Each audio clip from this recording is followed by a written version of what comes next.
Today we're taking a look at these college basketball matches, which are happening on Tuesday, March 14, 2023, and giving you our team and total picks for today. Welcome back to High Stakes. Before we dive into our video, don't forget to subscribe and push that notification bell to get notified as soon as we release these sport prediction videos, and make sure to watch it till the end so you don't miss any of our picks. Also check out our Patreon if you want to access our premium picks. Our Patreon is a way for us to help you improve your chances of making more money. You will find the link in description and comments section below. One more thing before we start, check out our new channel High Stakes Props and Parlays, where you can find our player props and parlay picks predictions. You will find the link in the description and comments section below. The Islanders are 6-0 ATS in their last 6 games versus a team with a winning straight-up record and 7-2 in their last 9 neutral site games. I'll place a bet on Texas A&M CC to win and cover, advancing past the first 4 round. The Islanders have won 12 of their last 13 straight up and claimed the Southland regular season and tournament titles. The Redhawks got hot at the right time, but their streak will come to an end in Dayton on Tuesday. SC Missouri State is as fast-paced as they come, but Texas A&M CC can keep pace and score with them, too.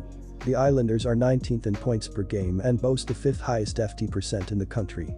They're also a much better rebounding team than the Redhawks. With this in mind, I predict the Islanders will win by 5 or more points Tuesday. Our team pick is Islanders -4 points. The Redhawks are averaging 77.2 points per game and 76.3 points per game on the road. They play at a very fast pace, averaging 76.5 possessions per game, and they're facing a team that is giving up 73.5 points per game on the road, so expect them to be held under their average in this game. The Islanders are averaging 78.3 points per game and 74.1 points per game on the road. They play at a slower pace, averaging 72.6 possessions per game, and they're facing a team that is giving up 78.3 points per game on the road, so expect them to score enough points to push the score over the total. Hofstra vs Rutgers. There were some doubts about Rutgers' mindset coming into this one, but after their coach's comments about Tuesday night, there's little doubt that this group will be ready to go. The Scarlet Knights will be able to dominate on the offensive and defensive glass, while their size advantage will be more than enough for them to find success on both ends. Beyond that, Hofstra is coming off of disappointment as well their last time out, and having to travel to one of the tougher places to play in the Northeast will prove to be too much. Additionally, according to Covers.com, Rutgers is 1-4 ATS in their last 15 games against a team with a winning percentage above .600. Our team pick is Rutgers, -7.5. When diving into KenPom's adjusted defensive ratings, these teams are doing extremely well as Rutgers are 103rd in college basketball with a 101.9 rating, while Hofstra are 5th in the sport with a 90.1 defensive rating. Neither program has been moving the ball with much authority, as the Pride are 211th in the sport with 69.4 possessions per game, while the Scarlet Knights are 274th with 68 possessions per game. The under has hit in 5 of the last 7 Pride games following a loss as well as in the previous 4 Scarlet Knights games following a loss, so go with under 135.5 points in this game. Toledo vs Michigan. Toledo is the hungrier team, with a chip on its shoulder after losing in the MAC Tournament Championship. The Rockets were victorious in 17 straight prior to that game and will be out to prove they can play with a traditional Midwestern power. Toledo's offense is elite and will prove it in Ann Arbor, putting the Wolverines in a tough spot. Will the Wolverines defend their pride and home court in an otherwise unimportant game for a program rich in history? We shall see. Our team pick is Toledo +8 points. Toledo was an up-tempo team this year. The Rockets are 63rd out of 263 teams in adjusted pace, and Michigan has been willing to play fast as well. The more motivated team also usually controls pace on a neutral court, and Toledo should be the more focused team here, since Michigan obviously expected to make the main tournament. Take the over 161.5 points. Villanova vs Liberty. The Villanova Wildcats had a down season but were solid down the final stretch, going 6-2 in their last 8 regular season games, including victories against ranked Xavier and Creighton squads, along with a victory against Seton Hall. Liberty is having a stellar year but plays in the ASUN Conference. They lost to Kennesaw State in Sunday's championship game.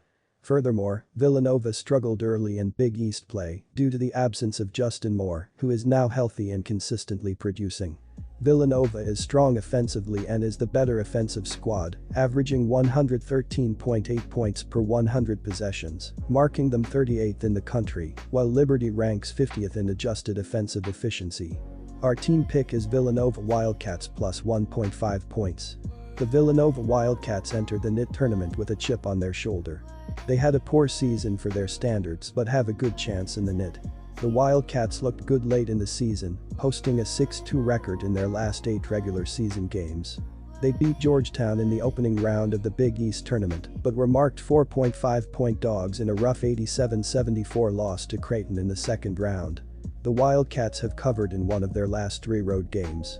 Eric Dixon scored 20 points in the loss to Creighton and has reached the 20 points mark 8 times this season. The junior forward is sporting an average of 15.5 ppg on 50% shooting on the season. Caleb Daniels has only scored double digits in one of his last 6 games. The senior guard is averaging 14.5 ppg and 4.5 rpg. Justin Moore was solid late in the season, netting at least 13 points in 4 consecutive bouts. The senior guard missed a good portion of the season due to injury and has posted an average of 13.5 ppg. Our total pick is over. Yale vs Vanderbilt. Vanderbilt comes into this as the 2 seed and feels slighted for not making the NCAA tournament. But Yale should also feel slighted because they have a higher net ranking than Vanderbilt, number 64 for Yale and number 81 for Vanderbilt, and a higher KenPom ranking, number 67 for Yale to number 81 for Vanderbilt. So why are they a 7 seed in this NCAA matchup? Obviously, there's conference bias, but these rankings take those things into account.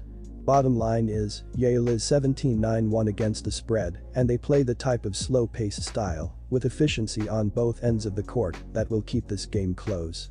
Take Yale to cover.